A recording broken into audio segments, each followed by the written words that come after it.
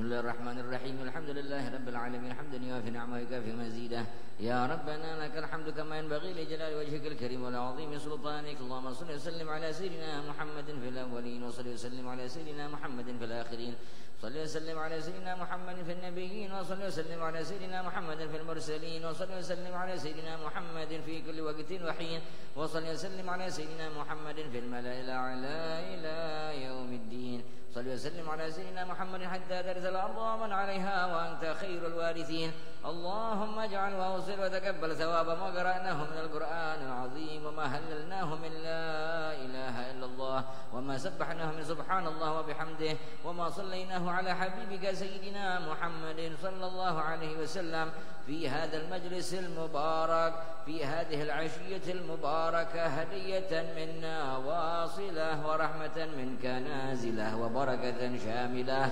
وصدقة متقبلة نقدم ذلك ونهديه لحضرة حبيبنا شفيعنا قرة أعيننا مولانا محمد صلى الله عليه وسلم وآله وأصحابه وأزواجه وذريته وأهل بيته ثم إلى أرواح جميع آبائه وإخوانه من الأنبياء والمرسلين وجميع عباد الله الصالحين ثم إلى خصوصا إلى رسول الإمام المهاجر إلى الله أحمد بن عيسى وإلى روح سيد الفقيه المقدم محمد بن علي بعلوي وأصولهم وفروعهم ثم إلى حبيبنا المقدم الثاني لحبد الرحمن السقاف محمد مولى الداوي وأولاده 13 والمنتسبين إليهم والآخذين عنهم ثم إلى أرواح الأسماء الذي اسمهم المكتوب في هذا القرطاس بأن الله ثم إلى أرواح من لا ذاكر ولا زائر لهم بأن الله يغفر لهم ويرحمهم ويسكنهم الجنة برحمته ووالدينا ووالديهم خاصة وجميع أمواتنا وأموات المسلمين عامة أوصل اللهم ثواب ذلك منا إليهم اللهم اجعل نورا يسعى ويتلألأ بين أيديهم اللهم اجعله فداء لهم من النار وفكاكا لهم من النار ونجاة لهم من النار وسترا وحجابا لهم من النار اللهم اغفر لهم وارحمهم وعافهم واعف عنهم اللهم اغفر لهم وارحمهم وعافهم واعف عنهم اللهم اغفر لهم وارحمهم وعافنا واعف عنهم واجمعنا وإياهم في دار كرامتك ومستقر رحمتك ومحل أوليائك مع الذين أنعمت عليهم من النبيين والصديقين والشهداء والصالحين ثم اللهم ربنا اغفر لنا ولإخواننا الذين سبقونا بالإيمان ولا تجعل في قلوبنا غلا للذين آمنوا ربنا إنك رؤوف رحيم ربنا آتنا في الدنيا حسنة وفي الآخرة حسنة وقنا عذاب النار وصلى الله على سيدنا محمد وآله وصحبه وسلم سبحان ربك رب العزة عما يصفون وسلام على المرسلين والحمد لله رب العالمين بسر الفاتحة.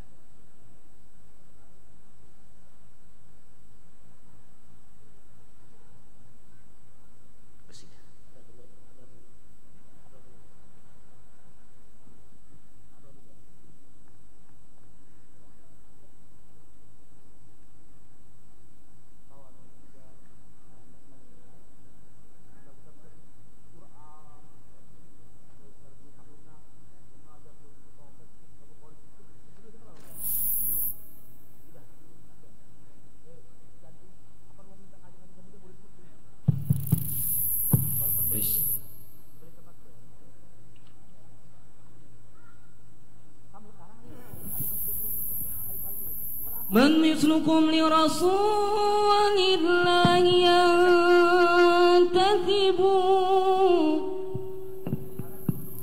ليت الملوك لها من جدكم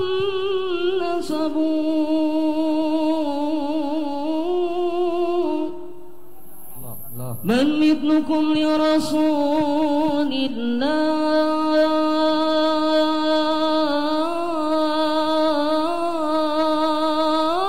الله من مثلكم لرسول الله من مثلكم لرسول الله ينتسب وليس الملوك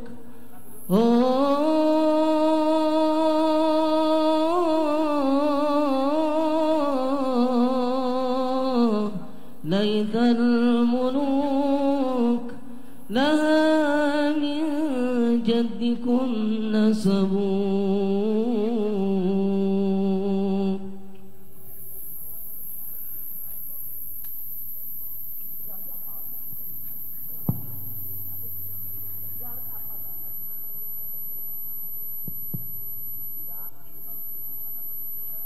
أهلا وسهلا بالنبي أهلا وسهلا بالنبي أهلا وسهلا بالنبي أهلا وسهلا بالنبي أهلا وسهلا بالنبي خير الأنام العربي خير الأنام العربي أهلا وسهلا بالنبي أهلا وسهلا بالنبي أهلا وسهلا بالنبي أهلا وسهلا بالنبي أهلا وسهلا بالنبي الأنام الأعربي خير الأنام الأعربي صلوا على هذا النبي الهاشمي المطالبي هذا النبي الهاشمي المطالبي فتبي يا مرتبي دوما تفوت بالعربي دوما تفوت بالعربي أهلا وسهلا بالنبي أهلا وسهلا بالنبي أهلا وسهلا بالنبي أهلا وسهلا بالنبي أهلا وسهلا بالنبي خير الأنام الأعربي خير الأنام الأعربي رسول الله يا نبي يا نبي يا شفاعة وهذا مطلبي يا نبي رسول الله يا نبي يا نبي لك شفاعة وهذا مطلبي يا نبي يا رسول الله يا نبي يا نبي لك شفاعة وهذا مطلبي يا نبي يا رسول الله يا نبي يا نبي لك شفاعة وهذا مطلبي يا نبي أنت المرتجى يوم مديحا اشفع لنا يا خير الأنام أنت المرتجى يوم مديحا اشفع لنا يا خير الأنام اشفع لنا يا حبيب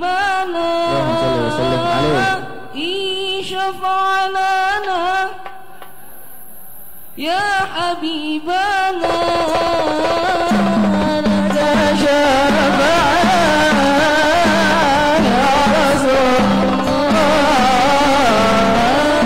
يا نبي يا نبي يا رسول الله يا نبي لك شفاعة أنا وبلدي يا نبي يا رسول الله يا نبي لك شفاعة أنا وبلدي يا نبي الدين المؤيد بظهور النبي أحمد ظهر الدين المؤيد بظهور النبي أحمد يهنانا نبي محمد ذلك الفضل من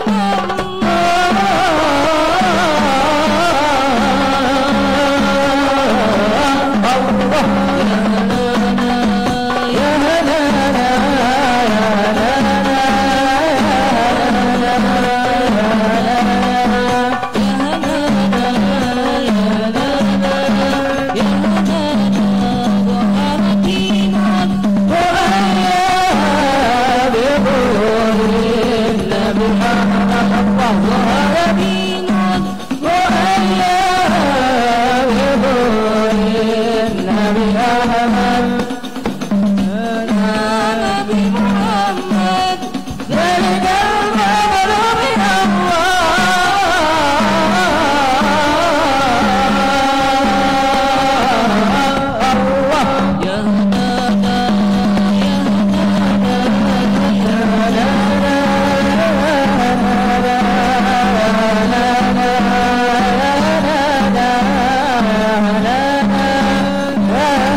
يهدانا بالسبع المثاني وحوالط فالمعاني ما له في الخلق ثاني وعليه أنزل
Cek satu.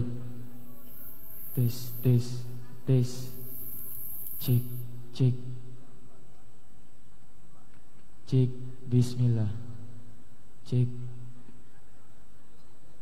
Bismillah. Bismillah.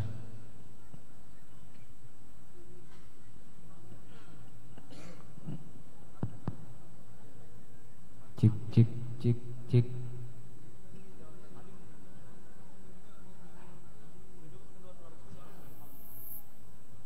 Cek. Allah. Bismillah. Cek bismillah. Allah.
Cek sadar.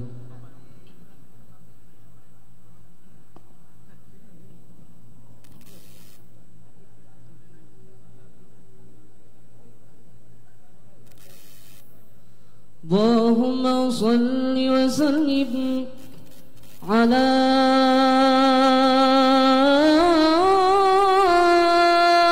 سيدنا محمد اللهم صل وسلم عليه وعلى آل سيدنا محمد. الدين لنا والحق لنا والعدل لنا والكون لنا على الإسلام لا مدينة وجميع الكون لنا وطعنا. الدين لنا والحق لنا الله الله والعدل لنا والكون لنا على الإسلام مدينة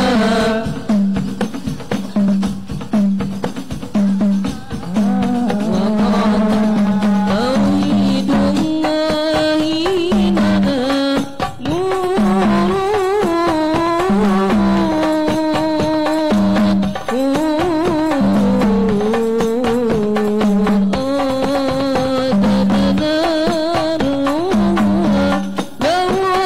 لنا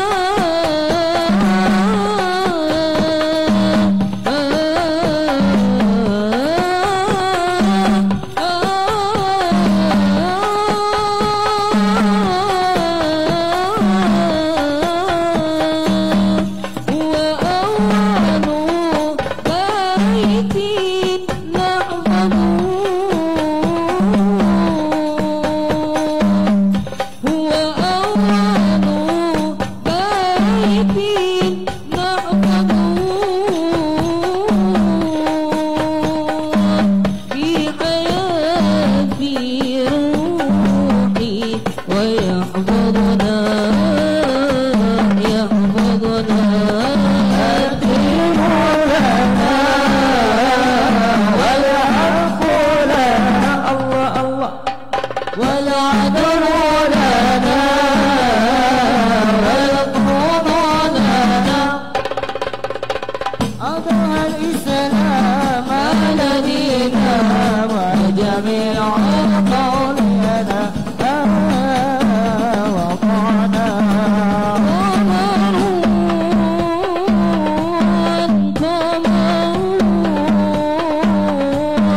قمر سند النبي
ذرفة عشقا فأتيت إلى حبيبي فهدى يا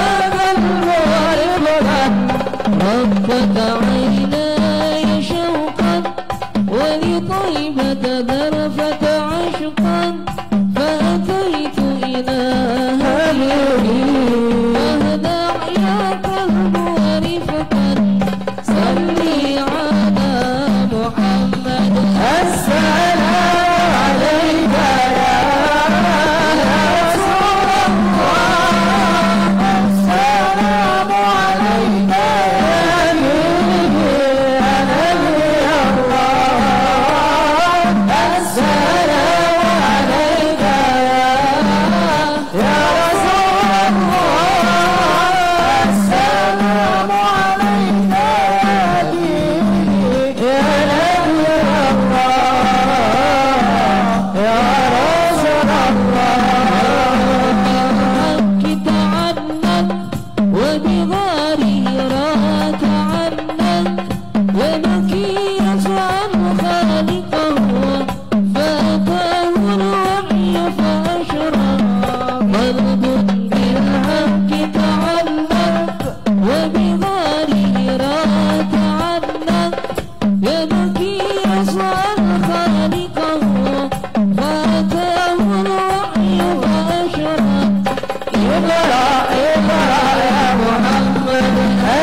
الفاتح لحضرة رسول الله محمد بن عبد الله صلى الله عليه وسلم وآله وأصحابه وأزواجه وذريته وأهل بيته وعلى نية قراءة المولد الحبشي سمت الحبيب علي بن محمد بن حسن الحبشي ثم بأن الله يغفر ذنوبنا ويسر عيوبنا ويحسن أخلاقنا ويطيل أعمارنا في طاعة الله ومحبته ورضاه ويمن علينا بكمال متابعة لحبيبه محمد صلى الله عليه وسلم ظاهرا وباطنا في عافية وسلامة وعلى من ورجلنا أصرفنا صارم هذا الإثم وعلى من حبنا أنيس وعلى من وحبنا عمر وعلى من وأساتذنا في مثل هذا الاجتماع على هذه النيات وعلى كل نية صالحة وإلى حضرة النبي محمد صلى الله عليه وسلم سر الفاتحة.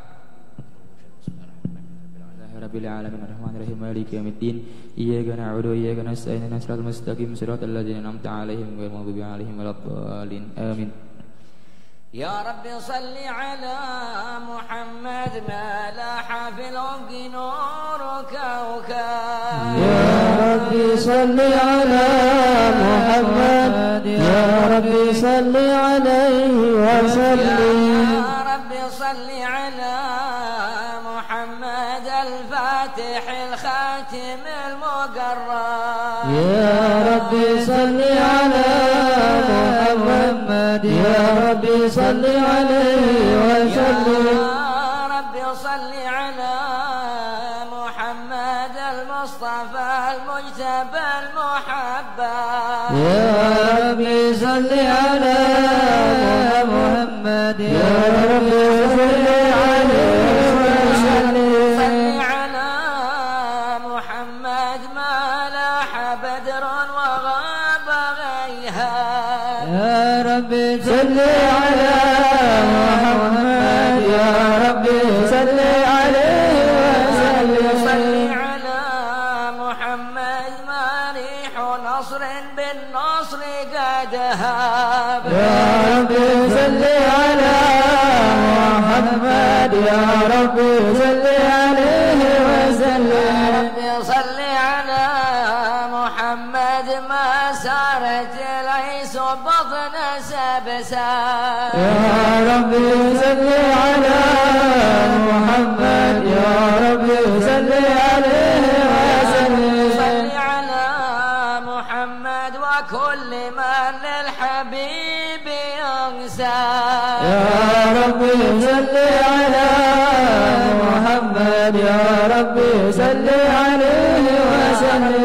صل على محمد وكل من للنبي يصحب. يا رب صل على محمد يا رب صل عليه وسلم. صل على محمد واغفر وسامح من كان أذنب. يا رب صل على محمد يا رب صل عليه وسلم. يا رب صل على محمد وبلغ الكل كل ما طلب. يا رب صل على محمد يا رب صل عليه وسلم. صل على محمد واسلك بنا رب خير مذهب. يا رب صل على محمد يا رب صل عليه وسلم. صل على محمد واصلح وسهل ما قد تصعب. يا رب صل على محمد يا رب صل عليه وسلم.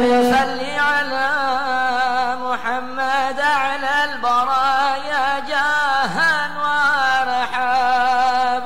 يا رب صل على محمد يا رب صل عليه وسلم. على محمد أصدق عبد بالحق أعرب. يا رب صل على محمد يا رب صل عليه وسلم. على محمد خير الورى منهجا وأصواب. يا رب صل على محمد يا رب صل عليه وسلم. صل على محمد ما طير يمن غنى فأطرب. يا رب صل على محمد يا رب صل عليه وسلم.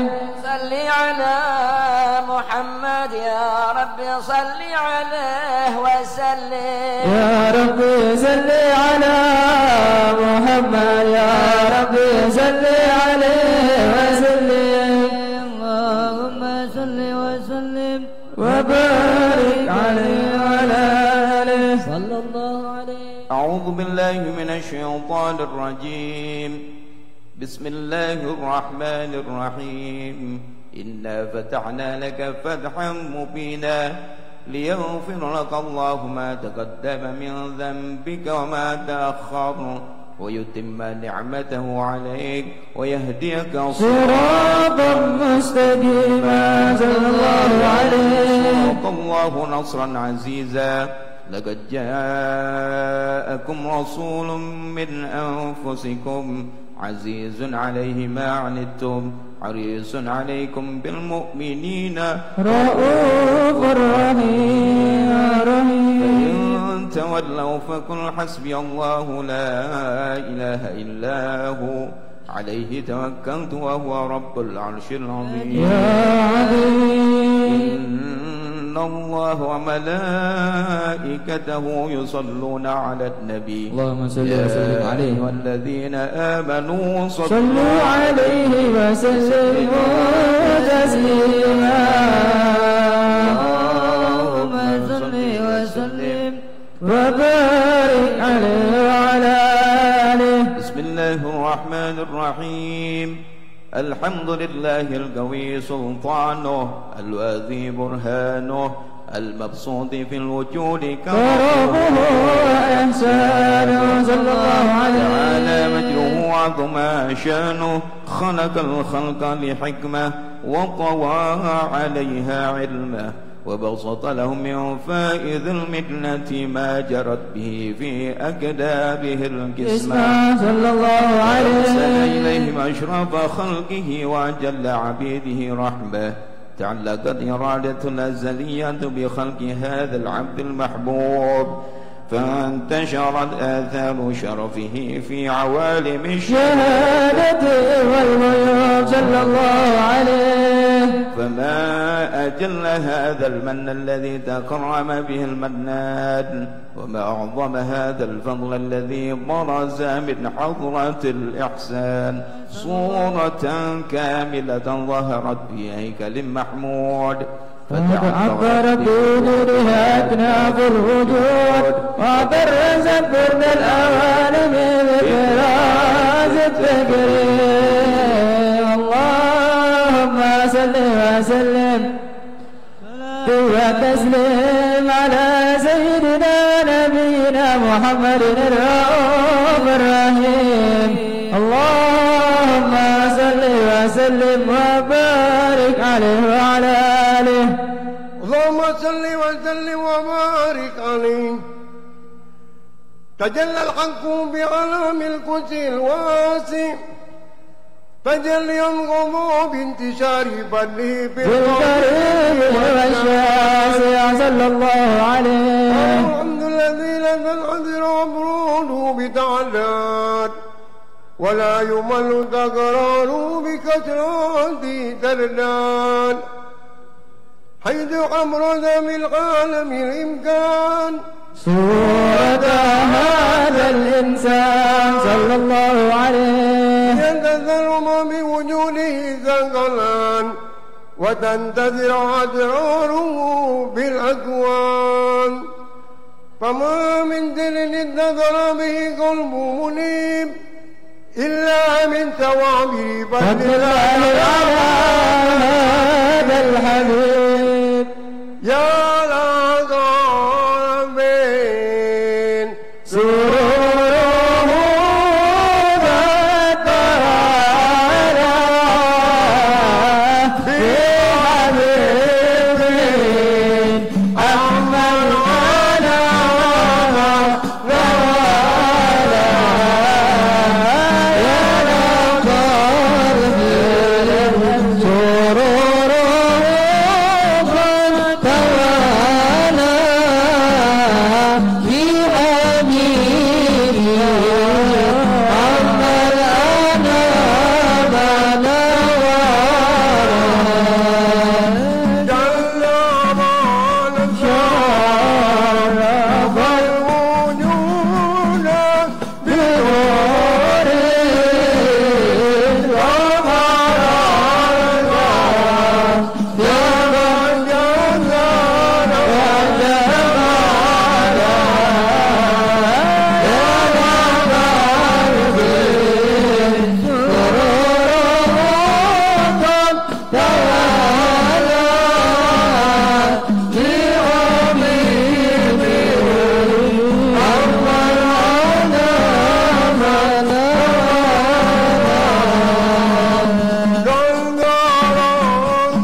حدث الامتنان ما يعجز عن وصفه اللسان ويحار بتعقل معاني الجنان صلى الله عليه انتصر منه بغنم البطون والظهور ما منع الوجود الخلقي نور فتبارك الله من إله كريم بشرنا آياته بذكر الحكيم ببشارة لقد جاءكم رسول من أنفسكم عزيز عليه ما عنتم حريص عليكم بالمؤمنين رؤوف رحيم صلى الله عليه ومن ما جعلوا هذه البشارة وانطلقوا بقلب سليم وقالوا إلى صراط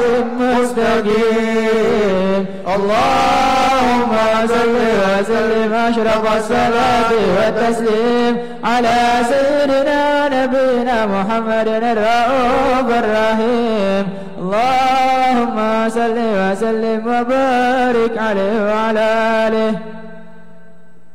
اللهم صل وسلم وبارك عليه وعلى صلى الله عليه وأشهد أن لا إله إلا الله وحده لا شريك له شهادة يدعو بها اللسان عما تضمنه الجنان من التصديق بها والإذعان صلى الله عليه السرور من الإيمان قواعده وتلو على أهل اليقين من سر ذلك الإذعان والتصديق شواهد صلى الله عليه أشهد أن سيدنا محمدا عبد الصادق في قوله وفعله والمبلغ عن الله ما أمره بتبليغه لخلقه من فرضه ونفله صلى الله عليه أرسله الله للعالمين بشيرا ونذيرا فبلغ الرسالة وأدى الأمانة وهدى الله به من الأمة بشرا كثيرا صلى الله عليه بظلمة الجهل للمستبصرين سراجا وقمرا منيرا فما أعظم من منة تكرم الله بها على البشر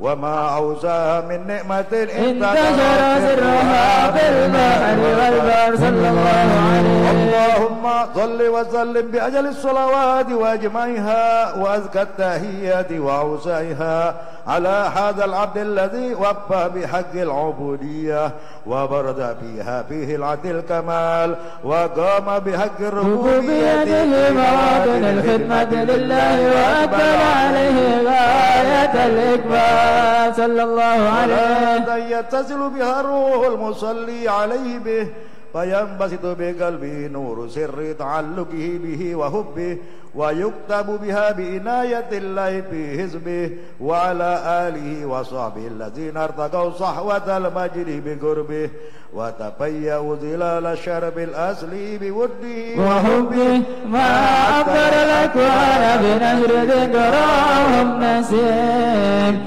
اللهم صل وسلم أشرف الصلاة والتسليم على سيدنا نبينا محمد الرؤوف الرحيم اللهم صل وسلم وبارك عليه وعلى آله اللهم صل وسلم وبارك عليه وعلى صلى الله عليه.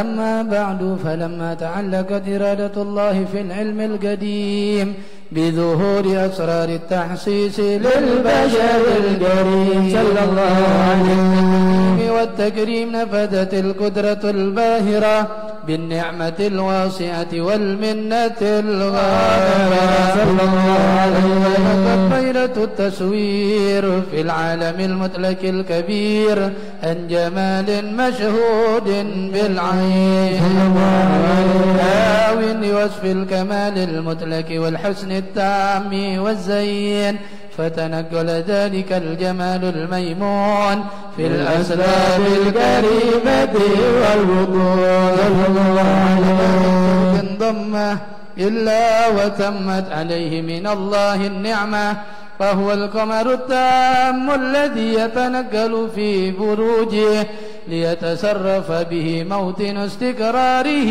وموضع خروجه صلى الله عليه وسلم. قدت الأقدار الأزلية بما قضت وأظهرت من سر هذا النور ما أظهرت وخصص به من خصص الله وكان مستقره في الأصلاب الفاخرة والأرحام الشريفة الطاهرة حتى برز في عالم الشهادة ونورا حير الأفكار ظهوره وبهر فتعلقت همة الراكم لهذه الهروب بأن يركم في هذا القرطاس ما هو لديه من أجائب ذلك النور معروف. وإن كانت الألسن لا تفي بأسر معشار أوصاف ذلك الموصوف تسويقا للسامعين من خواص المؤمنين وترويحا للمتعلقين بهذا النور.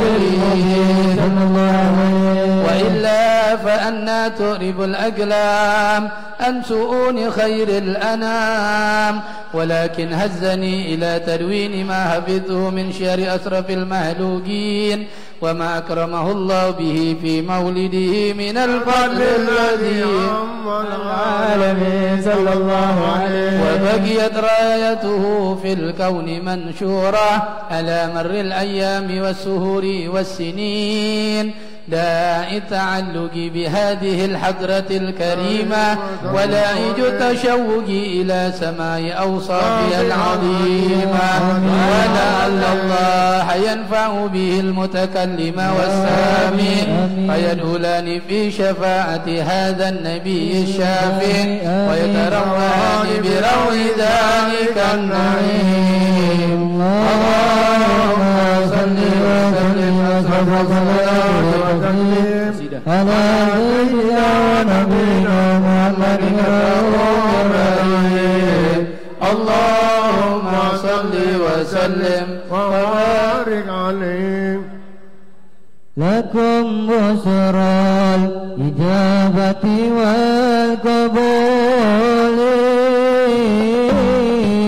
من المولى بواسطة الرسول وعدائل العناية فاستجابتم وبادرتم إلى البذل الجزيل. لكم بشرى الإجابة والقبول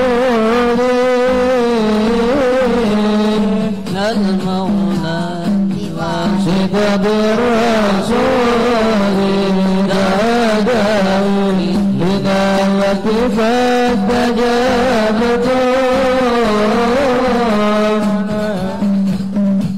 إلى البدل الجزيل وصلكم فاستمعتم وصلكم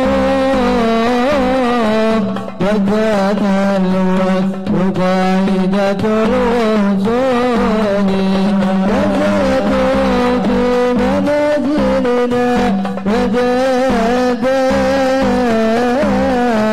بكم شرفا أضعاف بالنزول.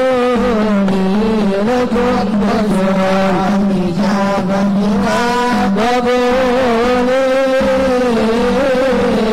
من المولى بواسطة رسوله دعانا العناية فاستجابتم وبادرتم إلى الفضل الجزيل. ألا يا مرحبا أهلا وسهلا بكم يانا وطاها والبتول سألة الله يكرمكم جميعا وكل الوافدين بكل طول. لكم وترى قبول من المولى بواسطة رسوله تعالى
إلى الفضل اليزيد بين كتفيه علامة بين كتفيه علامة أدهر الرسل الكرام أدهر الرسل الكرام بين كتفيه علامة بين كتفيه علامة ختم الرسل الكرام ختم الرسل الكرام بالمدينة قد حضرنا بالمدينة قد حضرنا مجمع القوم الكرام مجمع القوم الكرام بين جانبيه علامة بين جانبيه علامة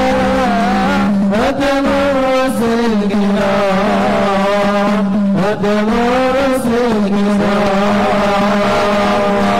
والحمد لله ولا إله إلا الله سبحان الله والحمد لله ولا إله إلا الله الله الله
وسلم وبارك عليه وعلى آله. اللهم صل وسلم وبارك عليه وعلى آله وصحبه. وقد آن الجميع أن يحط ما حرت به العنامل مما استفاده البحر من صفات هذا العبد المحبوب الكامل وسماعه الذي أحسن سماعه وحنا حسن نشد ما بلغ إلينا في شأن هذا الحبيب من أحباب وآثار صلى الله عليه. ليتشرف بكتابته القلم والقرطاس وذهب هدائق الأسماء والأبصار صلى الله عليه. وقد بلغنا في الأحاديث مشهورة أن أول شيء خلق الله النور المولى في هذه السورة صلى الله عليه. هذا الحبيب أول مخلوق برز بالعالم ومنه تبرأ الوجود حلقا بعد حلق فيما حدث وما تقدم صلى الله عليه. وقد أخرج عبد الرزاق بسنده عن جابر بن عبد الله الأنصاري رضي الله عنهما قال قلت يا رسول الله بأبي وأمي أحبني أن أوعلي شيء خلق الله قبل الأشياء قال يا جابر إن الله خلق قبل الأشياء نور نبيك محمد صلى الله عليه وسلم من نوره صلى الله عليه. وقد ورد من حديث أبي هريرة رضي الله عنه أنه قال رسول الله صلى الله عليه وسلم كنت أول النبيين بالحلق وآخرهم في البعث. وقد ردت روايته بأنه أول الحلق وجودا وأشرفهم مولودا. ولما كانت السعادة الأبدية لها ملاحظة حفية اهتزت من شاءت من البرية بكمال الخصوصية صلى الله عليه. واستودعت هذا النور المبين أسلاغه دون من شرفته في العالمين فتنقل هذا النور من صلب آدم ونوح وإبراهيم صلى الله عليه حتى أسرت العلم القديم إلى من حصته بالتقريب عبه الكريم عبد الله بن عبد المطلب ذي القدر العظيم صلى الله عليه. وأمه التي هي بالمحب آمنة السيدة الكريمة آمنة فتكون سلب عبد الله فألقاه إلى بطنها وضمت وأحساؤها بمعونة الله محبة على هذه الدرة وصونها صلى الله عليه. الله كما ورد أنها حملا حبيبا لا تجد له ثقلا ولا تسكو منه ألما ولا عللا صلى الله عليه. قام الشهر بعد شهر من حمله وقارب وقت بروده إلى عالم الشهادة تنبسط على هذا العالم وجود فضله وتنتشر فيه آثار قدر اسمه. اللهم صل وسلم أشرف الصلاة والتسليم على سيدنا نبينا محمد الرؤوف الرحيم. اللهم صل وسلم وبارك عليه وعلى آله. اللهم صل وسلم وبارك عليه وعلى آله صلى الله عليه. ومنذ أن لقت به هذه الدرة المكنونة والجوهرة المسونة والكون كله يصبح ويمسي في سرور وابتهاج صلى الله عليه. قرب ظهور إشراق هذا السراج والعيون متشوفة إلى بروزه متشوقة إلى انتكاك جواهر كنوز صلى الله عليه. كل دابة لقريش نطقت بفصيح العبارة معلنة بكمال البشارة وما من حامل حملت في ذلك العام إلا أتت في حملها بغلام مما أتى وسعادة هذا الإمام ولم تزل الأرض والسماوات متضمخة بإثر الفرح بملاقاة أشرف البرية وبروزه من عالم الخفاء إلى عالم الظهور بعد تنقله في البطون والظهور.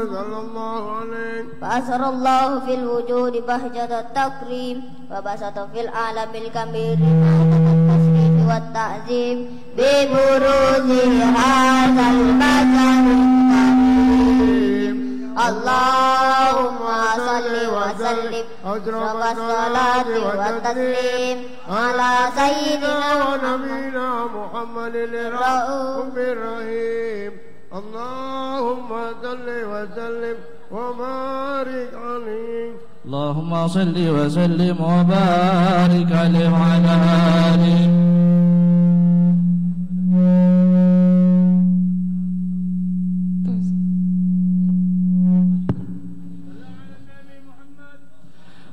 الصبح بدا من طلعته الصبح بدا من طلعته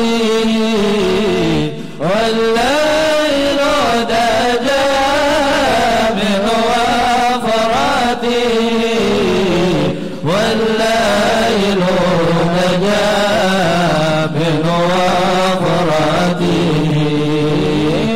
المدد المدد يا رسول الله المدد المدد يا حبيب الله الصبح بدا من طلعته الصبح بدا من طلعته والليل دجى من وفرته والليل دجى من وفرته المدد المدد يا رسول الله المدد المدد يا حبيب الله فانقاد رسلا فضلا وعولا فانقاد رسلا فضلا وعولا أهدى صبلا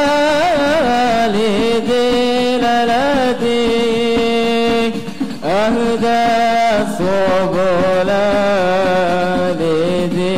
لدلالته المدد المدد يا رسول الله المدد المدد يا حبيب الله الصبح بدا من طلعته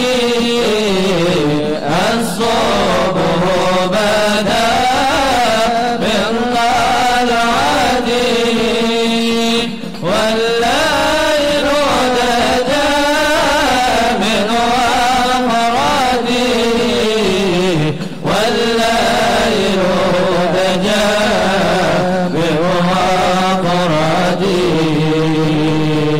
المدد المدد يا رسول الله المدد المدد يا حبيب الله نادى شرفا والله عفا نادى شرفا والله عفا عما سلفا من أمتي عما سلفا من أمتي المدد المدد يا رسول الله المدد المدد يا حبيب الله الصبح بدا من طلعته الصبح بدا من طلعته الليل دجى من وفرته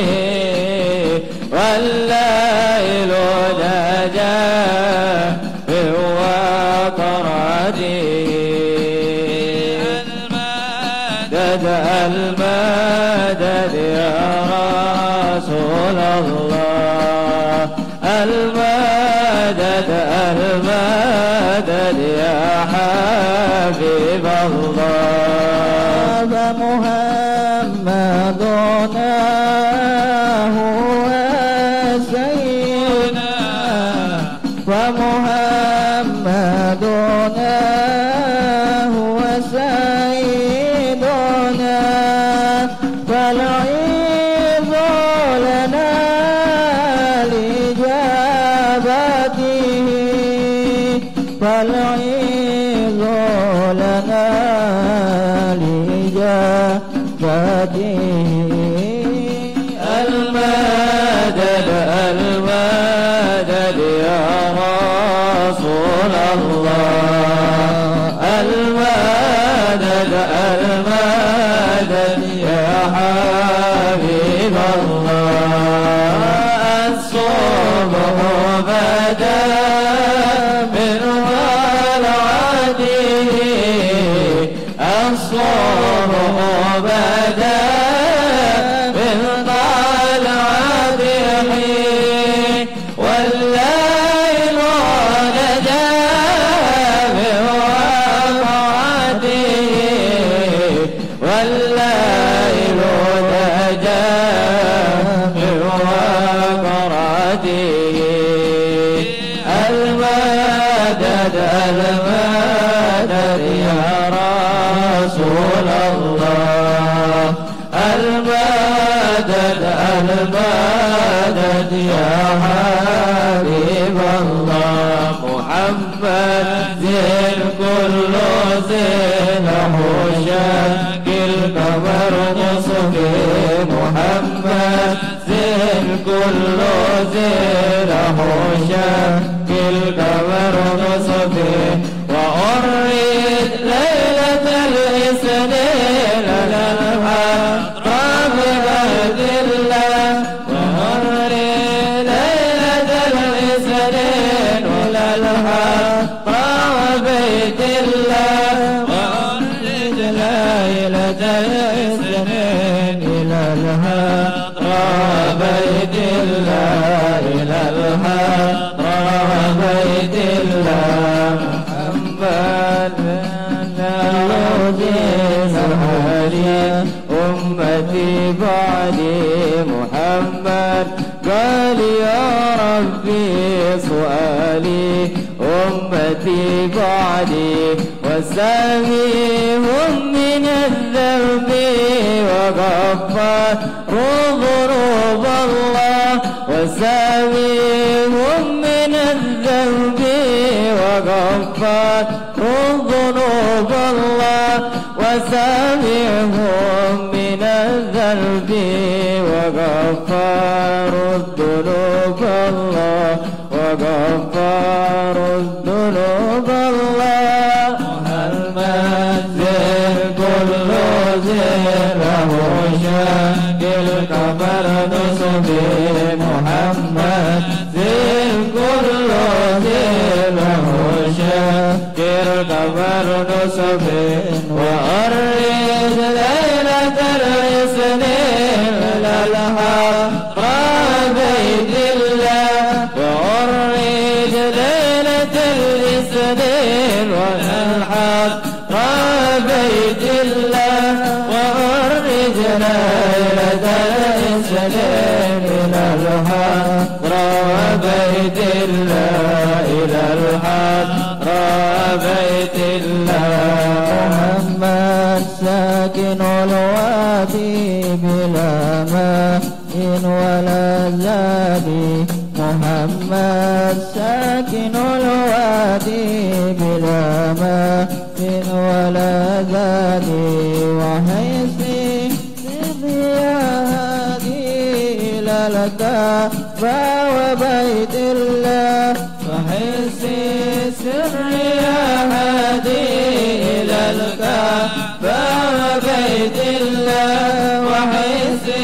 سر يا هادي إلى الكعبة وبيت الله إلى الكعبة وبيت الله محمد زين كل زين له شكل قمر نصف محمد زين كل زين له شكل قمر نصف وأريد ليلة الإسدين لها بيت الله وأريد ليلة الإسدين لها بيت الله وأريد ليلة الإسدين لها بيت الله لها بيت الله.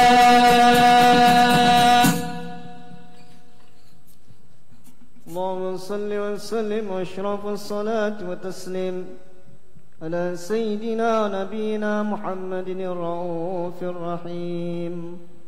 اللهم صل وسلم وبارك عليه وعلى آله وصحبه فحين قرب أوان هذا الحبيب أعلنت السماوات والأرضون من فيهن بالترحيب وأمطار الجود الإلهي على أهل الوجود تثير وألسنة الملائكة بتبشير للعالمين تعيش سبحان الله الحمد لله ولا إله إلا الله الله أكبر سبحان الله الحمد لله ولا إله إلا الله الله أكبر سبحان الله الحمد لله ولا إله إلا الله أكبر. والقدرة كشفت كناء هذا المستور ليبرز نوره كاملا في عالم الظهور نورا فاق كل نور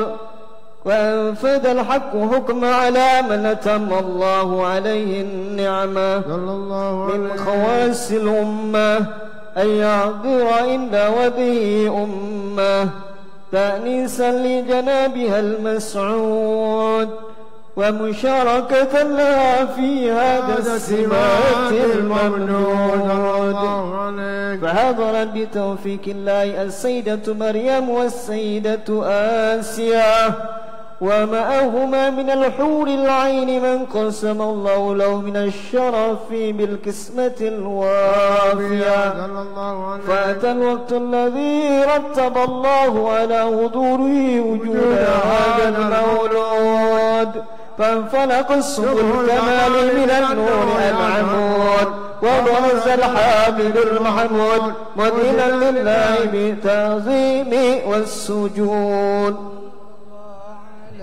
محمد صلى الله عليه وسلم صلى الله على محمد يا ربي صلي وسلم يا نبي سلام عليك يا رسول سلام عليك الله يا حبيب سلام عليك صلوات الله عليك الله يا نبي سلام عليك يا رسول سلام عليك يا حبيب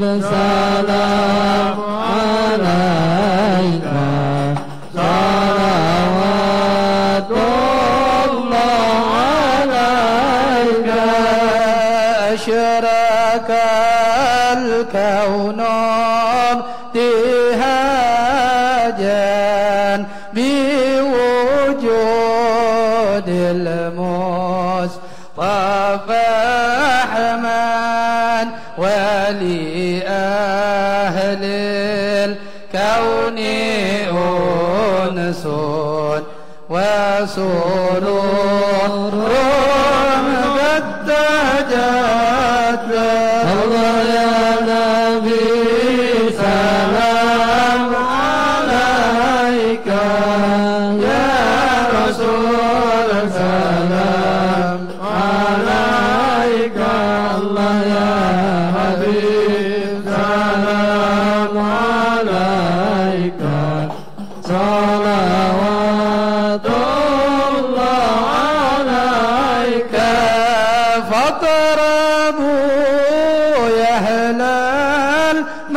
ثاني فهزار اليمن غران واستضيء بجمال فقف الحسن تبرر الله يا نبي سلام عليك يا رسول سلام عليك الله يا حبيب سلام عليك صلوات الله عليك لنا البشرى بسعد مستمر ليس ينفاد حيث أوتينا عطاء جمع البحر المعبد يا نبي سلام عليك يا رسول سلام عليك يا حبيب سلام عليك صلوات الله عليك رسول الله جئنا للزيارة كالسدين الله نرتجي منك شفاعة إن رب العالمين يا رسول الله جئنا لزيارة قاصدين الله نرتجي منك شفاعة عند رب العالمين ربي كل حمد جل يحصره العن الله إذا هبانا بوجود المصطفى الهادي محمد يا رسول الله جئنا لزيارة قاصدين الله نرتجي منك شفاعة عند رب العالمين صلى الله عليك يا نبي الله صلى الله عليك يا نبي الله يا جد الحسن والحسين صلى الله عليك يا نبي صلى الله عليك يا نبي صلى الله عليك يا نبي الله يا جد الحسن والحسين صلى الله عليك يا نبي يا رسول الله أهلا بك النبي كان سعد الله وبجاه يا إلهي جد وبلغ كل مقصد صلى الله عليك يا نبي الله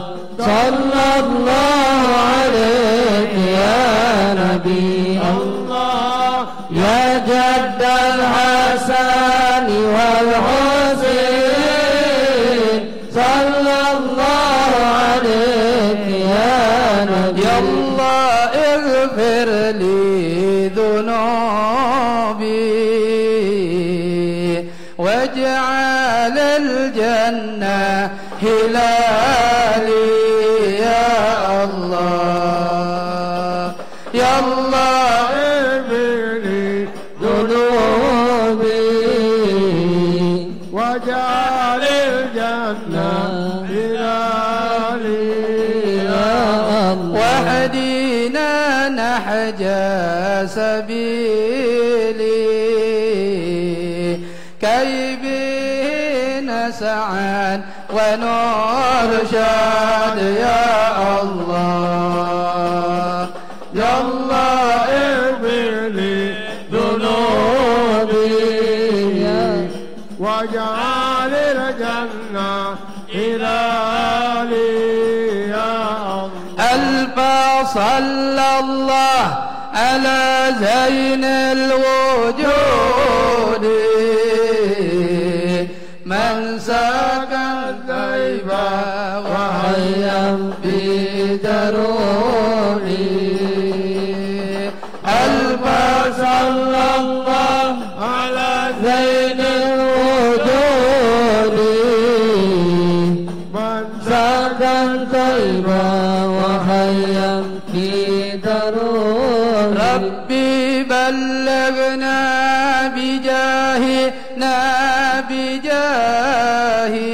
بجاهي في جوار خير مقعد خير مقعد ألف صلى الله على زين الوجود من سكن طيبا وخيا في جنود استغفر الله رب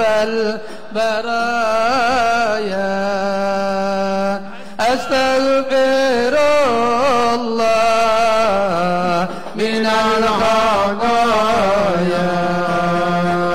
استغفر الله رب البرايا استغفر الله من الخطايا صلاة الله تغشى أشرف الرؤوس لمحمد استغفر الله رب البرايا استغفر الله من الخطايا وسلام مستمر كل حين يتجدد استغفر الله رب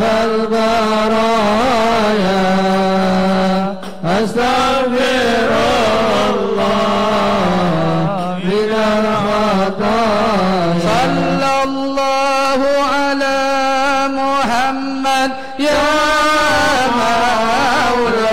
مولاي صلى الله عليه وسلم يا الله صلى الله على محمد يا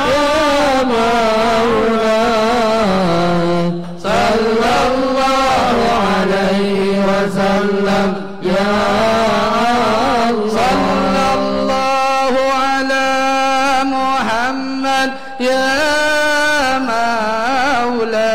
مولاي يا رب صل عليه وسلم يا الله صلى الله على محمد يا مولاي يا رب صل عليه وسلم يا الله اللهم صل وسلم وبارك عليه وعلى آله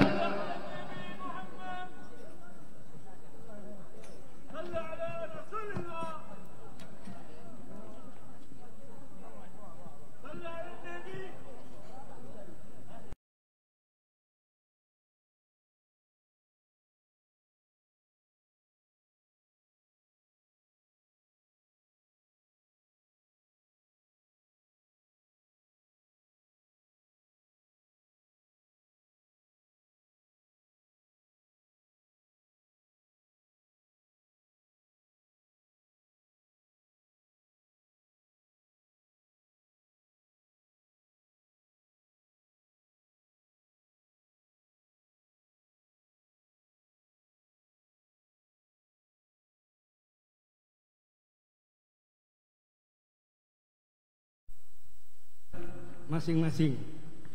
Akan diberi nama dengan nama masing-masing. Qala Rasulullah sallallahu alaihi wasallam, antum tud'auna bi asma'ikum wa bi asma'i abaikum fa ahsinu asma'akum au kama qala Rasul.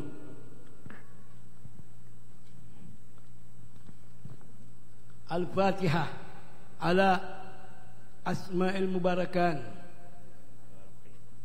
Raden Muhammad Andra Abizar bin Raden Muhammad Yani wa Muhammad Hanif Al-Farizi bin Muhammad Ali, annallaha yaj'alhuma min iyalis salamah wa rabbuna yatakarram alaihima bitul umur bi taatillahi wa rasulih wa yamunnu alaihima bis-sihhah wal afiyah wa yaghfiru haddihuma min ilmin nafi' wal hilmil wasi' wat taqwa wa rizqil hissi wal ma'nawi wa yahfazuhuma min syarriz zaman wa syarri ahliz zaman wa yu'zuhuma wa zurriyyatuhuma minasy syaithanir rajim wa yaj'alhuma minas salihin al-'abidin az-zahidin al-hadin al-muhtadin az-zakirin Allah katsira wa yakunu qurrata 'ainin liwalidayhima li sayyidil mursalin wa yubaghihu likulli 'amilin khairin mardiyin wa baran biwailihima wa ala ma nawahu ar-rijalus salihun inda tasmiyati abnaihim wa ila hadratin nabi Muhammadin sallallahu alaihi wasallam. Al-Fatihah.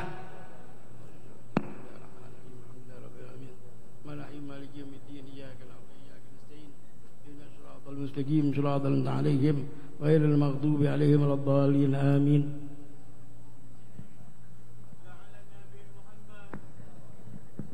Bismillahirrahmanirrahim. Alhamdulillahi rabbil alamin. Allahumma salli wa sallim ala sayyidina Muhammadin wa ala alihi wa sahbihi ajma'in. Rabbana hab lana min azwajina wa dhurriyyatina qurrata a'yun waj'alna lil muttaqina imama. Allahumma ij'alna muqimis salata wa min dhurriyyatina Rabbana wa taqabbal ad-du'a. Allahumma barik lana fi awladina wa la tadurruhum wa wafiqhum li ta'atika warzuqna birrahum wa alif bayna qulubihim fil khair wadfa' sharra ba'dahum an ba'd waj'alhum muhtadina la mutafarriqin mutahabbina la mutabaghidin. Allahumma 'allimhum ma yanfa'uhum wa waffiqhum fid dunya wa 'allimhum at-ta'wil wahdihim ila sawa'is sabil. Wa sallallahu wa sallama ala sayyidina Muhammadin wa ala alihi wa sahbihi wa sallam. Walhamdulillahi rabbil alamin. Al-Fatiha.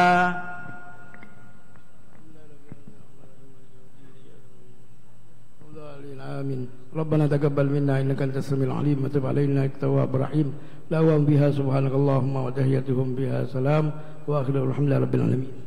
Assalamualaikum warahmatullahi wabarakatuh. Bismillahirrahmanirrahim. Alhamdulillah rabbil alamin. Salatu wassalamu ala asrafil anbiya'i wal mursalin wa ala alihi wa sahbihi ajma'in. Allahumma salli wa sallim wa barik wa karrim ala sayyidina maulana Muhammadin wa ala alihi wa sahbihi ajma'in. Amma ba'd. Ma'asyiral habaib wal asatidah wal hadirin rahimakumullah. Alhamdulillah, segala puji bagi Allah Subhanahu wa taala yang mana pada malam hari yang berbahagia ini Allah Subhanahu wa taala masih mengumpulkan kita masih dalam rangka memperingati miladur Rasul sallallahu alaihi wasallam yang mana pada malam hari ini malam ke-29 daripada rangkaian Majlis Maulid Arba'in, kita berada di Majlis Sababul Mustafa dan bergabung di Majlis Raudatul Habib. Mudah-mudahan hadirnya kita pada malam hari ini Allah Subhanahu wa taala akan menurunkan curahan rahmat, taufik dan hidayah kepada kita sekalian. Amin ya rabbal alamin. Salawat serta salam tak henti-hentinya kita haturkan kepada junjungan agung kita Nabi besar Muhammad sallallahu alaihi wasallam beserta keluarga dan para sahabatnya. Masyarul habaib wal hadirin rahimakumullah. Sebagaimana biasa, sebelum melanjutkan acara berikutnya, kami akan mengumumkan beberapa peringatan Maulid untuk malam-malam berikutnya. Untuk malam besok, malam ke-30 daripada rangkaian Majlis Maulid Arba'in, peringatan Maulid akan diadakan di rumah Al-Habib Ahmad bin Zain bin Syahab atau di tempat Al-Habib Mahdi bin Syahab di Jalan Dr. M. Isa, depan Masjid Darul Muttaqin. Dan untuk malam ke-31 atau 1 Rabiul Akhir, peringatan Maulid akan diadakan di Majlis Ta'lim Al-Inayah, diasuh oleh Al-Ustaz Mustafa bin Hasan Abu Futem, bertempat di Jalan Dr. M. Isa, Lorong Sungai Juruju 2. Dan untuk malam Rabu tanggal 2 Rabiul Tsani, peringatan Maulid akan diadakan di Musholah Baitur Rahman, Jalan Talang Banten, Laju. Sekianlah undangan untuk malam hari ini. Untuk peringatan Maulid pada sore hari besok akan diadakan di Mushola Al-Fahar di Lorong Asia. Demikianlah untuk undangan pada malam hari ini. Untuk mau'izatul hasanah pada malam hari ini akan disampaikan oleh Fadilatul Ustaz Al-Habib Husain bin Toha Al-Habsi LC, dan nanti dilanjutkan oleh tamu kita dari Hadramut, yaitu Syekh Ali bin Abdurrahman bin Ahmad Baharmi. Wa ahli mafal yatafaddal.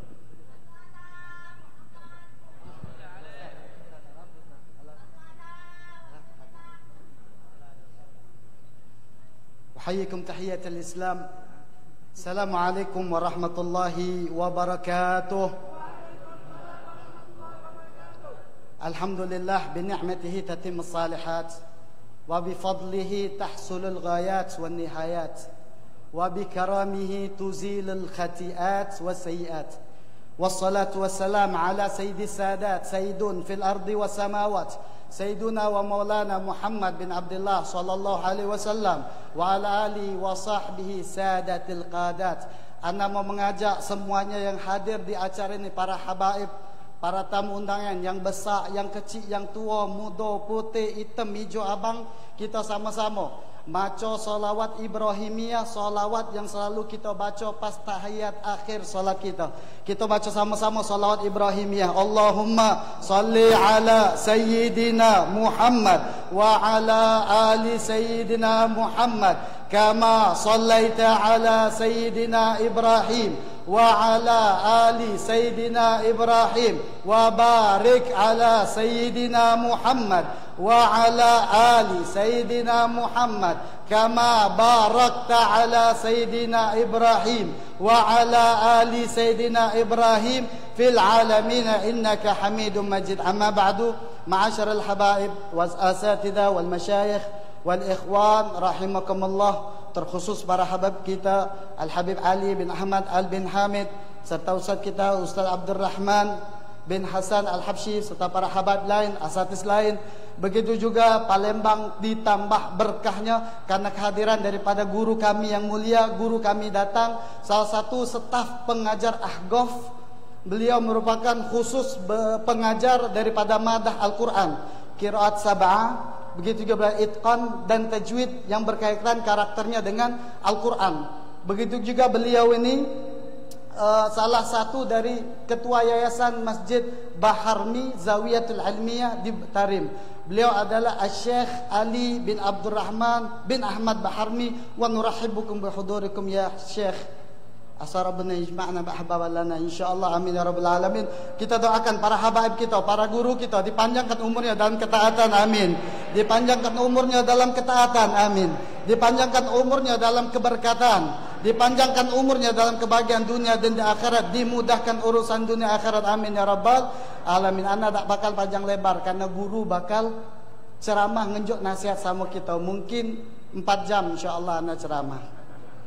Tapi insyaAllah kita minta sama Al-Syekh Ali bin Abdurrahman Baharmi untuk menunjuk kita Mau'izatul Hasanah yang lebih akurat, yang lebih Masya Allah lagi. Alhamdulillah tadi ngapo ana sangkan ngajak kita sama-sama maca solawat Ibrahimiyah. Dikatakan faedah solawat Ibrahimiyah yang kita baca itu banyak faedahnya. Solawat yang selalu kita baca tapi kadang kita tak tahu apa manfaat dari solawat yang kita baca itu. Apa dia manfaatnya? Faedah daripada maca salawat Ibrahim at-takhallus anil wabah wal bala wa izalatul humum wal ghumum. Wong yang galak maca salawat Ibrahimiyah itu bakal dihilangkan, dicepatkan wabah bala musibah yang ada di kehidupan dia. Apalagi sekarang ini maca salawat Ibrahimiyah sangat manjur insyaallah amin. Begitu juga kalau sudah ada bala, kalau sudah ada wabak, pasti yang datang humum dan humum. Apa itu? Stres, sumpek, runyam, dan penyakit yang paling berbahaya buntu. Ngapa penyakit buntu ini bahaya? Karena kalau corona nandak neket sama kita. Kalau buntu nih jangan kuwong nandak neket sama kita. Setan belis lagi nandak neket sama kita karena kita buntu. Nah insyaallah kita baca salawat Ibrahimiyah ini, insyaallah Allah hilangkan balak wabak musibah yang ada. Corona, corona, galo-galonya hilang di muka bumi ini insyaallah. Dan berkat maulid, berkat salawat yang kita baca ini, sumpek, runyam, stres, buntu dihilangkan dari kehidupan kita. Amin ya rabbal alamin. Alhamdulillah, bersyukur kita kehadirat Allah Subhanahu wa taala. Allah ngenjuk kita nikmat taufik hidayat. Allah ngenjuk kita nikmat sehat wal afiat. Allah ngenjuk kita nikmat panjang umur sehingga kita masih merasakan atmosfer yang luar biasa di setiap malam Maulid Arba'in. Karena kita tahu berapa banyak wong di luar sana yang tahu majlis Maulid Arba'in tiap malam. Tahu dia majlis tapi tidak tergerak hatinya. Tidak dapat nikmat taufik dan nikmat hidayat untuk hadir di Maulid Arba'in. Ada wong di lorong sana, dia ngambil HP, dia di video kenya. Oh ini katanya majlis Maulid Arba'in, ini acaranya wong ayib. Majlis Maulid Arba'in bukan acara wong ayib, tapi habaib dan asatizah kita ini memfasilitasi kita untuk dapat apa? Nyampaikan rindunya kita, cintanya kita sama Rasulullah sallallahu alaihi wasallam. Acara ini bukan acara wong ayib tapi acara siapa yang butuh dengan Rasulullah, siapa yang rindu dengan Rasulullah, siapa yang cinta Rasulullah sallallahu alaihi wasallam. Dan alhamdulillah tiap malam kita hadir, dapat hidayat, dapat taufik daripada Allah untuk setiap malam kita hadir di Maulid Arba'in. Amin ya rabbal alamin. Berapa banyak juga ada orang tergerak hatinya, ada hidayat pengen hadir Maulid Arba'in tapi tidak sehat, tidak kuawo, terkapar di rumah. Tapi alhamdulillah kita sehat, duduk di sini luar biasa nikmati Maulid Arba'in. Ada juga orang yang berharap panjang umur, minta apa? Minta disampaikan di Maulid Arba'in, minta disampaikan ke bulan Rabiul Awal. Tapi sayang Allah Subhanahu wa taala ngembek dulu ajalnya. Tapi kita sampai sekarang tiap malam nikmati Allah unjuk apa? Panjang umur sama kita. InsyaAllah kita minta doa sama Allah Subhanahu wa taala. Berkat Maulid ini Allah panjangkan umur kita untuk temu lagi bulan Rabiul Awal. Kita minta sama Allah berkat Maulid ini biar kita pacak nikmati lagi malam-malam Arba'in di tahun depan. Amin ya rabbal alamin. Allah Subhanahu wa taala nyuruh kita untuk ngingat setiap nikmat yang Allah unjuk sama kita. Apa kata Allah? Wadhkuru ni'matallah. Sebut, ingat nikmat yang Allah unjuk sama kita. Supaya apa? Supaya kita ini selamat daripada sifat kufur dan sifat fasik. Dan kita tahu salah satu nikmat yang terbaik yang Allah unjuk sama kita ni apa? Diutusnya Nabi Muhammad sallallahu alaihi wasallam. Karena ada diceritakan bahkan di dalam Al-Quran, nama Nabi Muhammad disebut dengan nikmat. Di Al-Quran disebutkan umat-umat terdahulu sebelum Nabi Muhammad sallallahu alaihi wasallam dinjuk nikmat juga, diutus Nabi, diutus Rasul. Tapi setelah nabinya wafat, setelah nabinya meninggal, tidak diingati lagi nabinya. Tidak dipeloi lagi ajaran nabinya. Sampainya apa? Faqasat qulubuhum wa katsirum minhum fasiqun. Keras hati wong cak ini, tidak ngingat nabinya. Akhirnya gara-gara keras apa? Dia jadi katsirum minhum fasiqun, jadi wong yang fasik. Apa kata Allah Subhanahu wa taala? Alam ya'ni lil ladzina amanu an takhsha'a qulubuhum li dzikrillah wa ma nazala minal haqqi wa la yakunu kal ladzina utul kitaba min qablu fatala 'alaihimul amadu faqasat qulubuhum wa katsirum minhum fasiqun. Bukankah sudah saatnya bagi wong mukmin untuk takut, untuk khusyuk hatinya sama Allah Subhanahu wa taala, dan jangan sampai cak wong-wong terdahulu. Sebelum umat zaman Nabi Muhammad sallallahu alaihi wasallam, sudah jauh zamannya sama nabinya, tidak dipeloi lagi nabinya, tidak diingati lagi nabinya. Faqasat qulubuhum, hati wong yang cak ini keras, wa katsirum minhum fasiqun, dan bakal jadi wong fasik. Tidak bakal jadi wong fasik kecuali apa? Keras hatinya. Tidak jadi keras hatinya kecuali apa? Dia ngelupo ke nabinya, tidak meloi ajaran nabinya. Dan kita alhamdulillah tiap malam kita ngingat nabi kita. Bukan tiap malam, pagi, siang, sore, malam kita ngingat nabinya. Supaya apa? Hati kita ni lembut, supaya kita apa? Dekat sama Nabi Muhammad sallallahu alaihi wasallam. Nabi Muhammad ngajar ke kita untuk ngingat terus jasa-jasa wong yang baik di kehidupan kita. Karena apa? Salah satu yang disebut wong yang baik, ngingat jasa wong baik itu adalah al-wala wal wafa. Jadi wong yang nyebut kebaikan wong lain, ngingat jasa wong lain di kehidupannya, disebut wong yang wala wafa. Rasulullah sallallahu alaihi wasallam waktu Syarifah Khadijah sudah meninggal, selalu ngingat jasanya Syarifah Khadijah. Hebat jasanya Syarifah Khadijah sama Nabi Muhammad sallallahu alaihi wasallam. Disebutkan Syarifah Khadijah ini waktu Nabi balik dakwah ke rumahnya Syarifah Khadijah lagi nyusui Syarifah Fatimah. Rasulullah tak kata makanan di rumahnya, bahkan tak kata apa-apa. Sampai apa yang disusui Syarifah Khadijah, Syarifah Fatimahnya darah, bukan lagi susu. Pas nengok Syarifah Fatimah lagi tidur, oleh Nabi diambil, diduduk ke di tempat tidur. Lalu Nabi capek habis dakwah. Nabi capek luar biasa dakwahnya. Datang ke tempat ini palaknya diinjak pasir Nabi Muhammad. Datang ke tempat ini diludai wong Nabi Muhammad. Datang ke sini disimbawong dengan kotoran. Bahkan lagi sholat, lagi ibadat Nabi Muhammad nak dibunuh wong. Saking capeknya teduk di pangkuannya Syarifah Khadijah. Lagi teduk di pangkuan Syarifah Khadijah, tak terasa Syarifah Khadijah neteskan banyu mata nyampak di pipinya Rasulullah sallallahu alaihi wasallam. Terbangun Rasulullah, "Wahai Khadijah, apa yang menyebabkan engkau nangis, Syarifah Khadijah? Apakah engkau malu beristrikan sama Muhammad yang tak kata apa-apa ini?" Apa jawaban Syarifah Khadijah? "Wahai Syarifah Khadijah, bukan itu. Harta aku, kebangsawanan aku, segalanya aku unjuk ke Allah. Aku unjuk ke sama Rasulullah sallallahu alaihi wasallam. Yang aku takutkan, aku sudah tak kata apa-apa lagi untuk bantu engkau jihad fisabilillah. Ya Rasulullah, kalau aku sampai mati kaget, kalau kau pengen dakwah ya Rasulullah dan tak kate transportasi atau jembatan, kau gali ya Rasulullah tulang aku, kuburan aku, kau buat tulang aku untuk jadi jembatan, biar kau nyampaikan risalahnya Allah Subhanahu wa taala." Nangis Rasulullah, ingat jasanya. Kalau Rasulullah ingat jasanya, cak mana Rasulullah ingat jasanya Syarifah Khadijah? Kalau ada orang ngetuk rumahnya Rasulullah, mirip ketukan Syarifah Khadijah, teringat Rasulullah sama Syarifah Khadijah. Kalau ada keluarga Syarifah Khadijah lewat, teringat Rasulullah sama Syarifah Khadijah. Nyembelihkan langsung apa? Kambing, dibagikan sama keluarganya Syarifah Khadijah. Kalaulah Rasulullah ingat Syarifah Khadijah yang luar biasa, tidak kate jasa yang luar biasa kecuali jasanya Nabi Muhammad sallallahu alaihi wasallam. Cak mana cara kita ngingat jasa Nabi Muhammad sallallahu alaihi wasallam? Dengan banyak nyebut nama Nabi Muhammad sallallahu alaihi wasallam, banyak baca solawat kepada Rasulullah sallallahu alaihi wasallam. Cak mana setiap malamnya sebelum tidur kita sisihkan 30 menit, kita hadirkan, khusyukkan hati kita untuk solawat sama Nabi Muhammad. Hadirkan macam mana wajah Nabi Muhammad, Muhammad. Hadirkan hati kita sebelum tidur, lupakan HP, matikan HP, gangguan yang lain untuk ingat Rasulullah sallallahu alaihi wasallam. Banyak baca Rasulullah, salawat kepada Rasulullah sallallahu alaihi wasallam.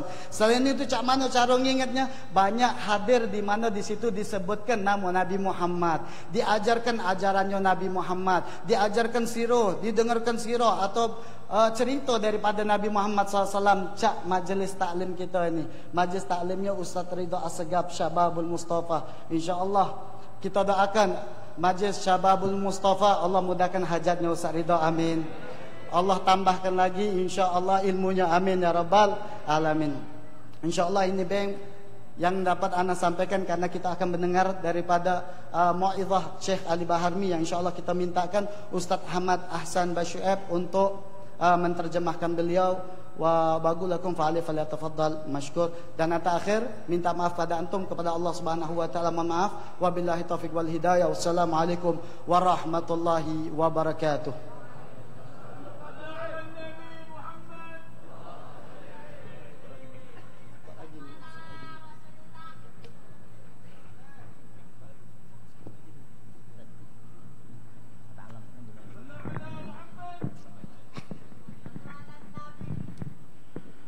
السلام عليكم ورحمة الله وبركاته.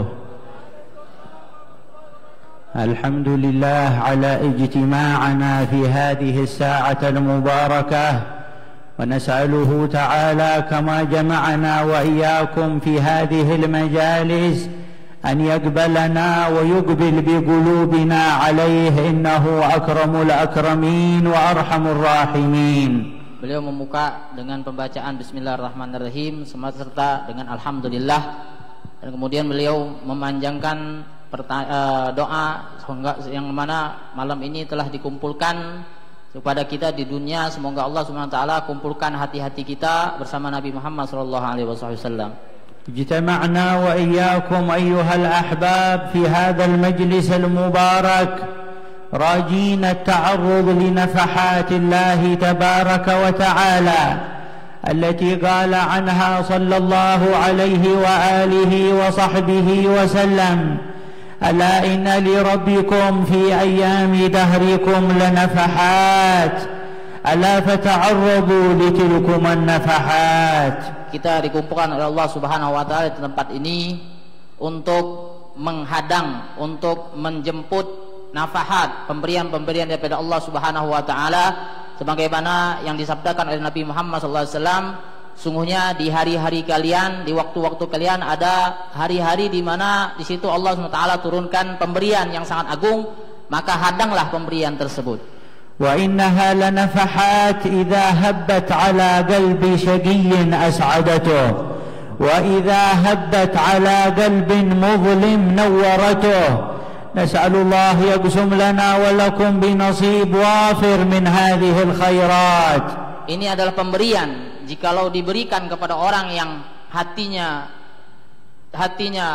gelap, maka Allah Subhanahu wa taala akan terangkan hatinya. Jikalau pemberian ini diberikan kepada orang yang zalim, maka Allah Subhanahu wa taala berikan perjalanan yang benar, jalan yang lurus bagi beliau. Qala sallallahu alaihi wasallam: مجتمع قوم في مجلس وفي رواية في بيت من بيوت الله إلا نزلت عليهم الرحمة وغشيتهم السكينة وذكرهم الله في من عنده. وفي رواية الإمام ابن ماجة رضي الله عنه قال: إن الله باهى بهم الملائكة وقال: يا ملائكتي أشهدكم أني قد غفرت لهم.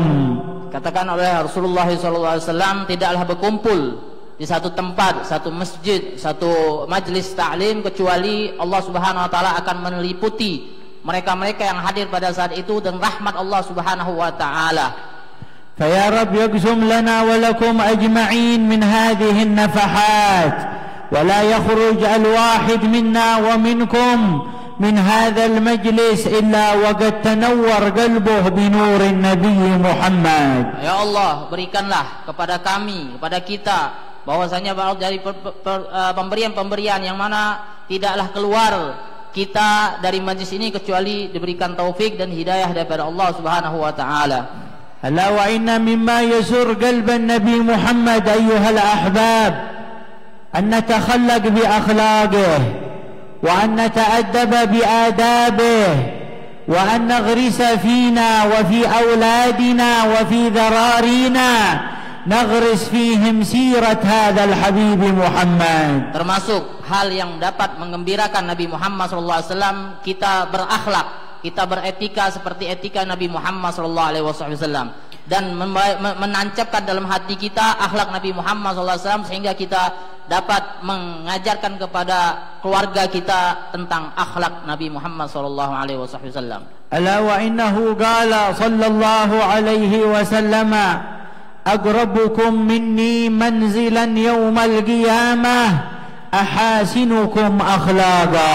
Bagaimana yang disabdakan oleh Nabi Muhammad SAW, orang di antara kalian yang paling dekat derajatnya, paling dekat kedudukannya bersamaku, orang yang paling akhlaknya bagus.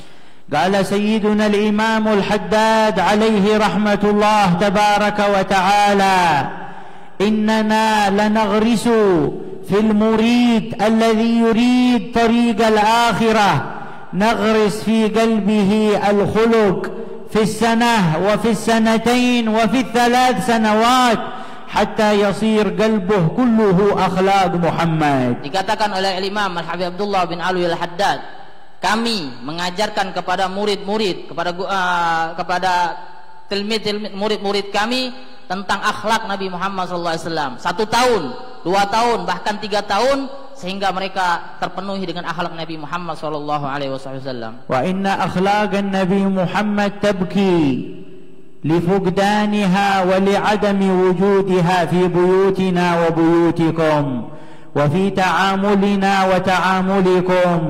ألا وإنه ما يطبب سنن النبي ولا أخلاق النبي محمد إلا أمته. Dan juga termasuk daripada akhlak Nabi Muhammad SAW untuk kita praktekkan di dalam keseharian kita, akhlak-akhlak Nabi Muhammad SAW. قالت السيدة عائشة رضي الله عنها عندما سئلت عن أخلاقه صلى الله عليه وسلم قالت أما تقرؤون كان خلقه القرآن. Pernah suatu ketika Siti Aisyah radhiyallahu taala anha ditanya tentang bagaimana akhlak Nabi Muhammad SAW. Lalu dijawab oleh beliau, bukankah kalian telah membaca bahwasanya akhlaknya Nabi Muhammad SAW ada akhlak yang ada di dalam Al-Quran. Qala Sayyidina Malik ibn Anas radhiyallahu anhu qala khadamtu Rasulullah sallallahu alaihi wasallam 10 sinin fama qala li yawman lima sana'ta kadha walima lam tasna' kadha. Sayyidina Anas bin Malik, beliau adalah khadim Nabi Muhammad SAW. Beliau berkata, aku telah berkhidmah dengan Nabi Muhammad SAW selama 10 tahun, dan selama 10 tahun tersebut aku tidak pernah mendapatkan kalimat dari Rasulullah, kenapa engkau melakukan seperti ini dan harusnya engkau melakukan seperti ini. Rubbama al-wahid minnana wa minkum yashuf ibnuh wa yara ibnuh يشرب بيده اليسرى أو يشرب وهو قائم ولا يطبق سنن النبي محمد ولا حتى يعلمه ولا يؤدبه.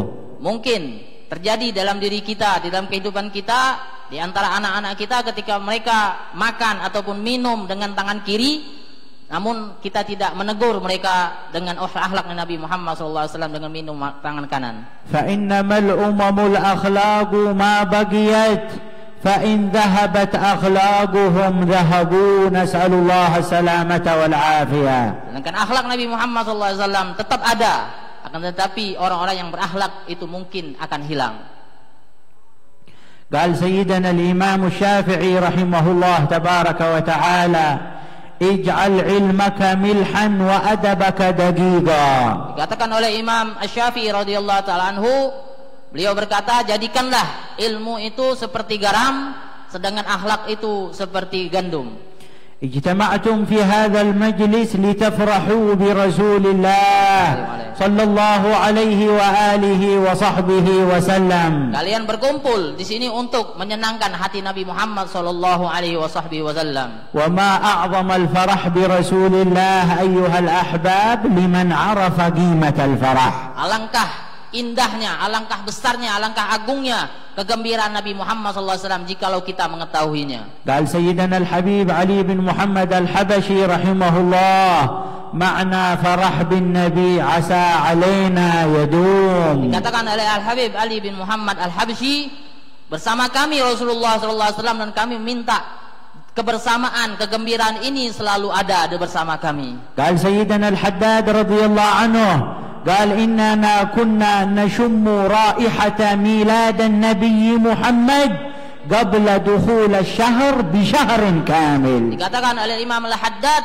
kami telah mencium tentang hari kelahiran Nabi Muhammad SAW sebelum masuknya bulan Rabiul Awal, atau bahkan 2 bulan sebelum masuk Rabiul Awal. ومن عاد منا يشم هذه الروائح أيها الأحباب. Siapa dari kita yang telah mencium wangi daripada masuknya bulan Rabiul Awal? لبسنا الكمامات فصرنا لا نرى رائحة طيبة ولا غيرها.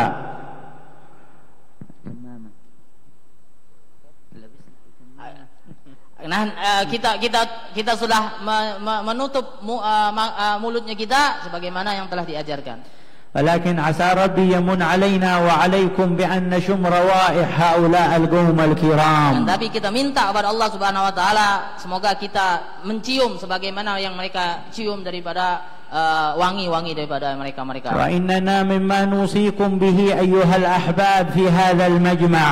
Termasuk dari yang diwasiatkan oleh beliau kepada kita pada malam hari ini. قال سيدنا الإمام الحداد لا يبقى في آخر الزمان للمريد شيئا إلا شيئان. Dikatakan oleh Imam Haddad bahwasanya tidak ada yang tersisa untuk zaman sekarang kecuali ada 2 hal.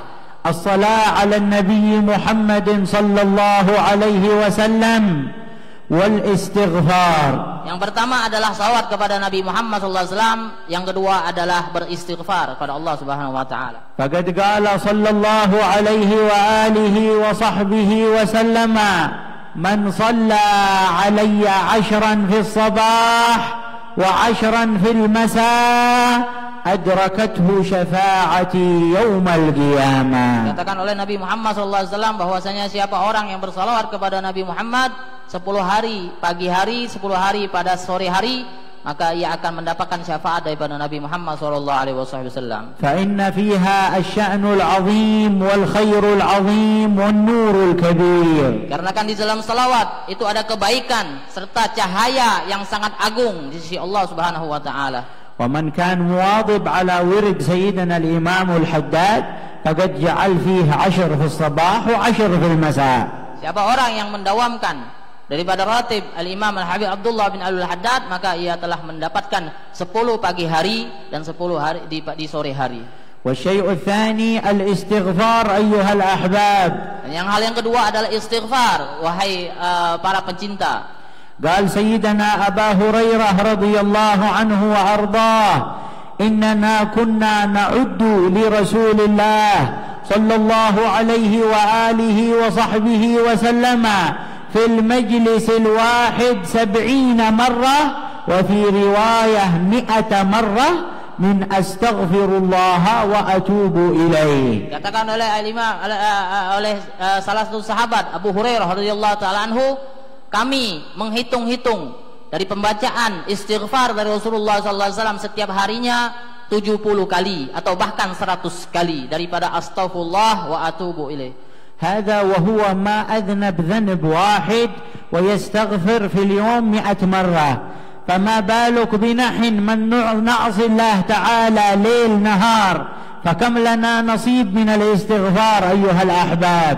Itu adalah bagi siapa orang yang berdosa, berbuat maksiat, paling minimal di dalam kehidupannya, bagaimana keadaan kita yang selalu diisi dengan kemaksiatan Allah Subhanahu wa taala pagi dan malam. دخل 3 نفر على سيدنا الحسن البصري عليه رحمة الله تعالى قال له الأول يا إمام إنني أريد الذرية، والثاني قال له يا إمام إنني أريد المال، والثالث قال له يا إمام أريد أن يكون لي مطرا، أن تنزل علينا الأمطار. Dikatakan ada 3 orang yang datang kepada Imam Hasan Al-Basri.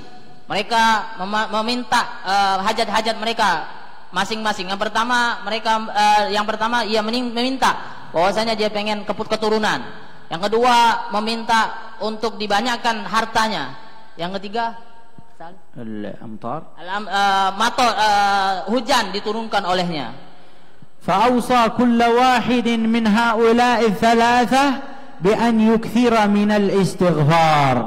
Dan oleh Imam Hasan Al-Basri diwasiatkan, diajarkan kepada 3-tiganya masing-masing untuk memperbanyak istighfar. قالوا له عجبنا منك يا إمام تعددت حاجاتنا وتعددت مطالبنا وإجابتك واحدة. Kami heran kepada engkau wahai Imam, permintaan kami berbeda-beda daripada 3 orang tadi, akan tetapi jawaban engkau hanya satu. قال لهم أما تقرؤون قول الله تعالى. Lalu dijawab oleh Imam Hasan Al-Basri, bukankah kalian pernah membaca ayat daripada Allah Subhanahu wa taala? فقلت استغفروا ربكم إنه كان غفارا يرسل السماء عليكم مدرارا ويمددكم بأموال وبنين ويجعل لكم جنات ويجعل لكم أنهارا. Yang mana dikatakan oleh Allah Subhanahu wa taala dalam ayat Al-Qur'an, kami telah berkata pada engkau, beristighfarlah kalian kepada Allah Subhanahu wa taala, niscaya Allah Subhanahu wa taala akan menurunkan nikmat-nikmat yang sangat banyak. فعسى ربي يقسم لنا ولكم من هذه الخيرات ولا يصرف أحد منا من هذا المجلس إلا وقد ملأ قلبه بنور النبي محمد، إلا وقد ملأ قلبه وجوارحه بأنوار النبي محمد. اللهم بارك لنا ولكم في هذا الاجتماع، واجعل من وراء هذا الاجتماع الانتفاع، واجعل من وراء الانتفاع البلوغ إلى الدرجات الرفاع. اللهم إنا نسألك العفو والعافية والمعافاة الدائمة في الدين والدنيا والآخرة. نسألك أن تقسم لنا من خشيتك ما تحول به بيننا وبين معاصيك، ومن اليقين ما تبلغنا به جنتك، ومتعنا بأسماعنا وأبصارنا وقواتنا أبدا ما أبقيتنا، واجعله الوارث منا، ولا تجعل مصيبتنا في ديننا، ولا تجعل الدنيا أكبر همنا، ولا مبلغ علمنا، ولا إلى النار مصيرنا. اللهم إنا نسألك أن تحفظ لنا سر هذه المجالس، تحفظ لنا نور هذه المجالس، تحفظ لنا خير هذه المجالس، وأن تأمر بهذه المجالس كل قائم وجالس. اللهم زدنا من عطائك، زدنا من نوالك، زدنا من فضلك وإحسانك. اغفر لنا كل ذنب من الذنوب، واستر عنا كل جميع الكروب، وتب علينا حتى نتوب، واربطنا بحبيبك المحبوب، وأنلنا جميع أمانينا في الدنيا والآخرة. بارك في أولادنا ولا تضرهم، وفقنا وإياكم للخير، اجعلنا وإياكم من أهل الخير، ادفع عنا كل بلاء ومحنة وبؤس وضيق، سر بنا أحسن السير. اللهم طول أعمارنا أجمعين، طول في أعمار هؤلاء المتقدمين، أطل في أعمارهم مع الصحة والقوة والعافية في طاعتك. اللهم إنا نسألك أن توفقنا للخير الظاهر والباطن، وأن تبقي هذه المجالس إلى أن تقوم الساعة، وانفعنا وإياكم بمثل هذه المجالس، ولا يحضر في مثل هذه المجالس إلا من أراد به السعادة في الدنيا والآخرة. إلهي لا تخرجنا من هذا المجلس إلا وقد بدلت سيئاتنا إلى حسنات، إلا وقد رفعت لنا الدرجات، إلا وقد أبلغتنا جميع الأمنيات. اللهم إنا نسألك أن تقبل دعاءنا، لا تخيب رجاءنا، انظر إلينا وإليكم أجمعين، وأصلح شؤوننا وشؤونكم أجمعين، وأجزي القائمين على مثل هذه المجالس، بارك فيهم، ضاعف البركة فيهم وفي من يقوم معهم، وفي من يقوم معهم في الخدمة وفي العمل. اللهم ضاعف البركة في الجميع، وعم أولهم بما تعم به آخرهم، وأصلحنا وإياهم في الدنيا والآخرة، واحشرنا في زمرة حبيبك المصطفى ظاهرا وباطنا، واحفظ لنا أعوالنا في السر والنجوى، واختم لنا بالحسنى وأنت راض عنا في خير ولطف وعافية. سبحان ربك رب العزة عما يصفون، وسلام على المرسلين، والحمد لله رب العالمين. الفاتحة. أعوذ بالله من الشيطان الرجيم. بسم الله الرحمن الرحيم. الحمد لله رب العالمين الرحمن الرحيم مالك يوم الدين إياك نعبد وإياك نستعين صراطal mustaqim صراطal ladzina an'amta alaihim. Amin. Dan beliau menutup dengan panjatan doa-doa yang sangat panjang, yang mana inti daripada doa beliau bahwasanya semoga yang kita lakukan pada malam hari ini, kita tidak berkumpul kecuali kita keluar dari majlis ini bersama-sama dengan dosa-dosa telah diampuni oleh Allah Subhanahu wa taala, dan doa-doa yang sangat panjang sekali. Mungkin kita cukupkan dengan amin, karena Allah Subhanahu wa taala a'lamul alimin. Allah taala alam bis-shawab.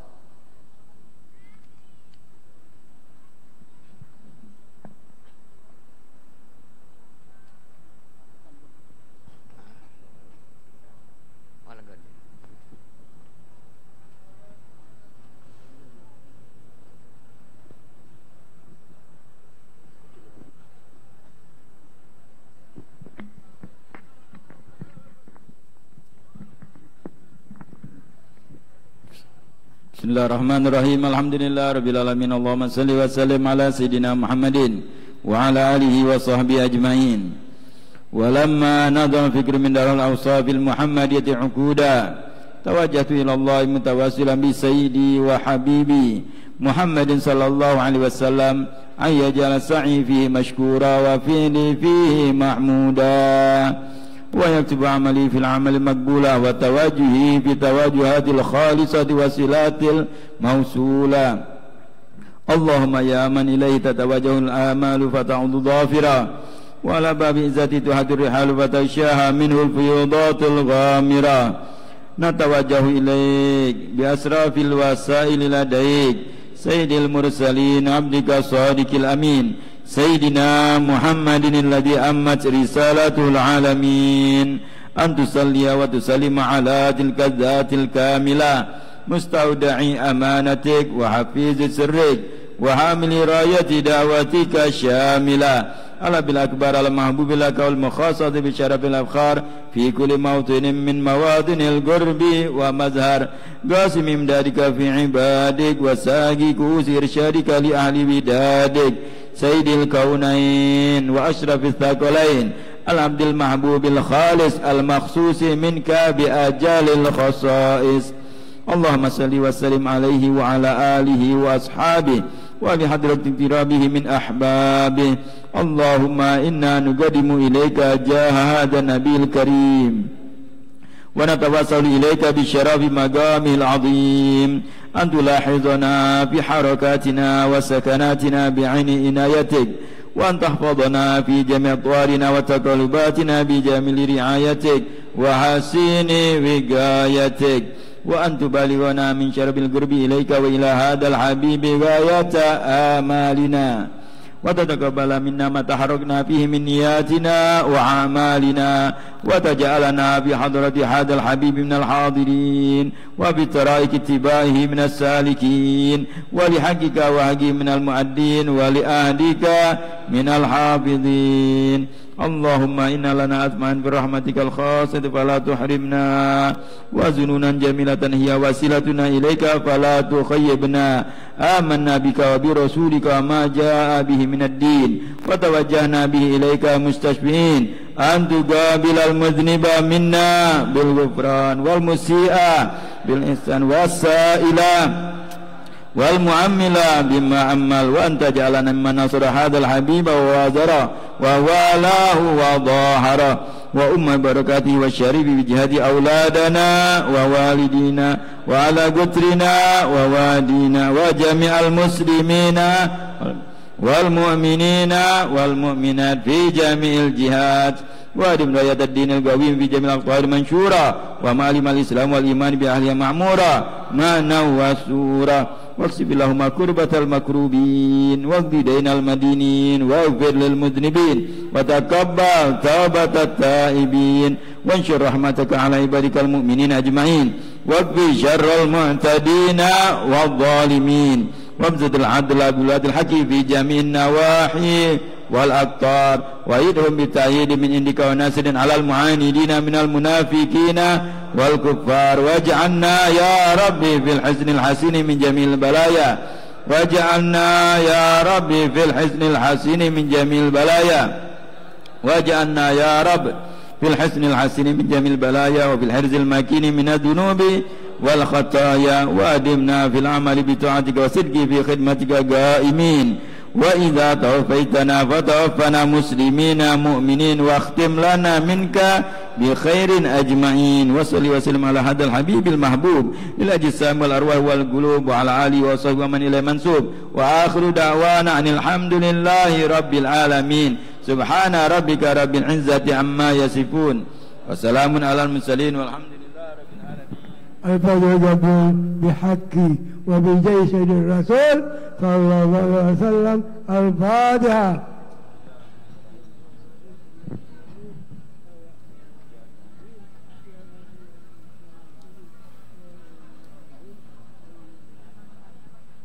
بسم الله الرحمن الرحيم. الحمد لله رب العالمين. اللهم صل وسلم وبارك وكرم على سيدنا محمد وعلى آل سيدنا محمد. يا مهيمن يا سلام سلمنا والمسلمين بالنبي خير الأنام وبأم المؤمنين يا قوي متين اكفي شر الظالمين ونبي أما يسبون وسلام على المرسلين والحمد لله رب العالمين.